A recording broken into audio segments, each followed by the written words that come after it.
ધાનેરામાં ગત મોડી રાત્રે મેઘરાજાનું આગમન થયું હતું. ભારે બફારા બાદ મેઘરાજાનું આગમન થતાં વાતાવરણમાં ઠંડક પ્રસરી હતી. તો બીજી તરફ વરસાદને લઈ ધાનેરા વીજ તંત્રની પોલ ખુલી જવા પામી હતી. સામાન્ય વરસાદમાં જ શોર્ટ સર્કિટના બનાવો સામે આવ્યા હતા અને વીજળી ગુલ થઈ જતા સમગ્ર ધાનેરા શહેરમાં અંધારપટ છવાયો હતો. આખી રાત લોકોએ ભારે મુશ્કેલી સાથે રાત વિતાવી હતી.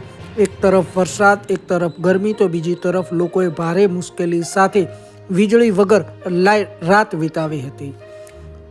વીજ કંપનીની પ્રી મોન્સૂન પ્લાનની કામગીરી ઝીરો જોવા મળી હતી.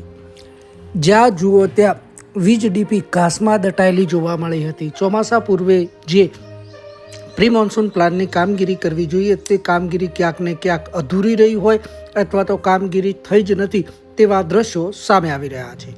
ઠેર ઠેર શોર્ટ સર્કિટના બનાવો સામે આવ્યા હતા. તો એક જગ્યા પર તો શોર્ટ સર્કિટને લઈ આગનો બનાવ પણ સામે આવ્યો હતો. તો કેટલીક જગ્યા પર તો જર્જરિત વીજ પોલ ધરાશયી થવા પામ્યા હતા. આગ અને લોકોની ભારે મુશ્કેલીની સાથે રાત વિતાવી હતી. તો બીજી તરફ સદનસીબે કોઈ જાનહાનિ તો નથી થઈ, પરંતુ કેટલીક જગ્યા પર નુકસાનના સમાચારો સામે આવી રહ્યા છે. વીજ તંત્રની કામગીરીથી ધાનેરાના લોકો ત્રાહિમામ પોકારી ઉઠ્યા છે. ત્યારે આ વીજ કર્મચારીઓ સામે લાગતા વળગતા અધિકારીઓ પગલાં ભરશે કે નહીં તે એક મોટો સવાલ છે.